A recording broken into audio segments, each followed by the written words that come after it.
Kan? Tengok berita simen bunuh apa? Kes apa? Berebut baju kekasih bagi ya. Baju makwa bagi ya. Abang dia selalu duk pakai baju makwa dia bagi. Marah. Tak. Bunuh. Potong. Masuk dalam tong simen. Itu hati manusia memang betul keras manusia sanggup melakukan perbuatan yang begitu kejam. Maknanya lebih daripada binatang lah. Hati manusia ni itulah Allah telah sebutkan hati manusia ni kalah hijarah seperti batu atau asyadu qaswah, ataupun lebih keras daripada batu. Itu lebih keras daripada batu kan. Manusia ni kalau dia hati dia betul-betul manusia ni, bukan saja bunuh manusia, tak, bunuh binatang pun kita rasa bersalah. Tak, kita tak perasan nak keluar rumah pagi-pagi subuh tertindih anak kucing. Apa kita rasa? Oh, memang rasa bersalah. Saya lah tu tuan. Ini cerita 10-15 tahun dulu. Mana kita tahu anak kucing tu lagi dia duduk kat tayar kereta bawah tayar kereta tu. Saya keluar nak pergi sembahyang subuh, reverse kereta tu bunyi apa ni, tengok anak kucing memang rasa bersalah sebulan. Walaupun kita tak salah, tapi hati kalau orang dia ada hati manusia ni, hati dia tu hati manusia, maka kita akan rasa bersalah. Sebab apa dia juga makhluk Allah Subhanahu Wa Taala. Nasib mati terus. Kalau hidup lainnya memang tak hidup lah zahir. Cara adatnya kalau hidup tu bukan kucing agak ya, kena tidur. Ada benda lain lah. Saya memang teringat betul lah cerita tu.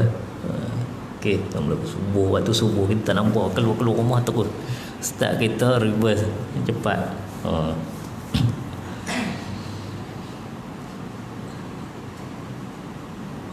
Bagi setiap orang mukmin, bagaimana ia dapat aman dari berbagai perubahan suasana yang akan mengenai dirinya, sedangkan ia memaklumi dengan seyakin-yakinnya bahawa dirinya itu jelas berada antara dua jari kekuasaan Allah.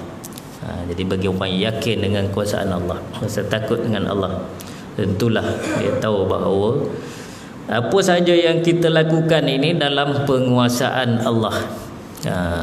Kita ini dalam genggaman Allah Subhanahu Wa Taala. Kehidupan kita ini memang di bawah kuasa Allah Subhanahu Wa Taala. Allah yang mengawal kita, mengawasi kita. Allah menentukan perjalanan kehidupan kita ini, makhluk di atas dunia ini. Itu semua dalam tadbir Allah Subhanahu Wa Taala. Yudabbirul amra minas sama'i ilal ardh. Allah mentadbir urusan langit dan bumi, termasuklah makhluk-makhluknya. Bukankah hati itu amat mudah serta cepat sekali perubahannya, bahkan lebih mudah berubah daripada air kuali dalam keadaannya mendidih.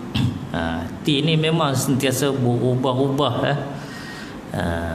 Itu kita berdoa kepada Allah Subhanahu Wa Taala, Allahumma tsabbit qalbi ala dinik misalnya.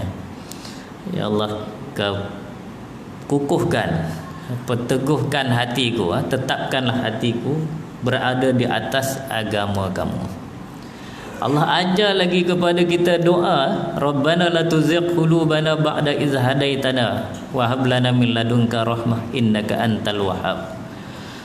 Itu doa yang Allah ajar secara langsung kepada kita dalam Al-Quran. Ayat Quran selalu kita baca, doa imam kita baca, doa ini ayat Quran. Allah ajar, Allah tarbiyah kita supaya memohon kepada Dia, wahai Tuhan kami, Rabbana la tuzigh qulubana, wahai Tuhan kami, janganlah Engkau cabutkan hati kami. Kau cabut, Engkau gelincirkan hati kami selepas Engkau memberi hidayah kepada kami. Itu kita mohon kepada Allah supaya tetapkan hati ni boleh berubah-ubah. Tak? Hati ni boleh berubah. Hari ini kata ini, esok kata lain. Dah. Hari ini aku dengan kamu, esok dengan lain pula. Itu hati manusia.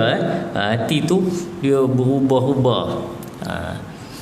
Itulah dengan apatah lagi soal iman itu satu perkara yang sangat rapat dengan kehidupan kita. Dengan sebab itu Allah Subhanahu Wa Taala mengajar supaya kita mohon kepada Dia diberikan ketetapan hati supaya tidak tergelincir, tidak tersesat. Silap-silap boleh tersesat. Ramai hari ini orang sesat ke? Banyaklah sebab sesat. Satu mungkin kerana tak ada ilmu langsung, jahil langsung. Kadang-kadang orang cerita, dengar percaya dah. Orang ini kata nak cepat nak masuk syurga. Jumpa guru mana tahu? Apa guru sesat. Ikut. Dulu ada satu ajaran sesat di Kuala Lumpur, tak silap saya. Ni 4-5 tahun dulu. Apa nama ajaran sesat? Dia bawa pengikut-pengikut dia ni kawasan lapang. Kawasan lapang ni macam tempat parking kereta kat Kuala Lumpur. Kawasan lapang tu, dia kata kita semua boleh tengok Tuhan, dia kata. Semua baring terlentang. Dia kata malam dia kata tengok atas, lama-lama nampak Tuhan. Saya tak ingat apa nama bulan, kena tangkap lah. Tangkap. Dulu sebelah zoo negara ada satu kumpulan tarikat, kena tangkap juga. Kumpulan tarikat zoo negara, nama dia kumpulan tarikat zoo negara. Yang mana kena tangkap, dicekup oleh JAIS. Agaknya dia pun tak tahu nak bubuh nama tarikat apa ni. Tengok-tengok zoo negara sebelah kita ni buah nama kumpulan tarikat zoo negara. Dah kena tangkap. Akhir zaman ni kan ada lagi lah. Dia tak berhenti situ, nanti akan ada Dajjal. Nabi sebut Dajjal ni. Nabi sebut Dajjal lah, orang yang mengaku jadi Nabi dan sebagainya. Ini Dajjal lah, orang yang sesat. Mengaku jadi Nabi ada, mengaku jadi Tuhan pun dah ada. Mengaku jadi malaikat pun ada. Itu saya sembang dengan orang Indonesia. Sini macam-macam saya kata kat Malaysia ni, orang ngaku jadi Tuhan, jadi Nabi. Dia kata tempat saya ada mengaku jadi malaikat Jibril. Itu ketua malaikat tu. Ngaku malaikat Jibril lah. Sesat dah.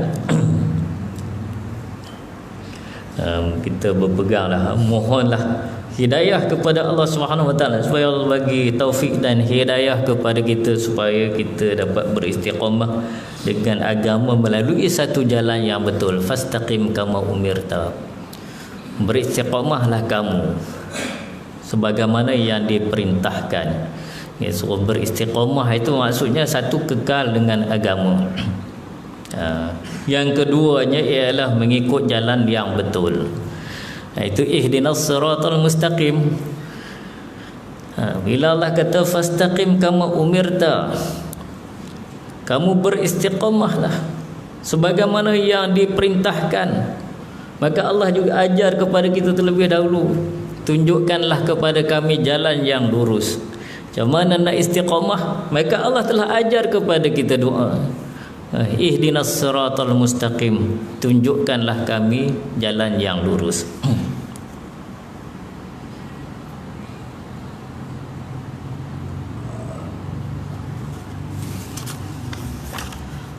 Muaz bin Jabal radhiyallahu anhu berkata, sesungguhnya orang mukmin itu tidak reda perasaan takutnya sehingga jambatan Jahannam sudah berada di belakangnya.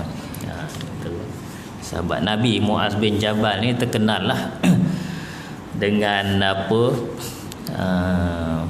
dialog dia dengan Nabi ya. Nabi hantar dia ke Yaman untuk mengajar penduduk di situ tentang asas-asas agama. Nabi hantar dia. Nabi tahu Muaz ni antara orang yang berkebolehan, orang yang alim, tahu sahabat Nabi yang Nabi percaya. Nabi hantar dia untuk berdakwah kepada penduduk Yaman, mengajar tentang Islam. Nabi pun tanya bila hantar dia, Nabi test dulu, dengan apa kamu nak berhukum bila di Yaman nanti ya. Maka dia kata, aku hukum dengan Al-Quran.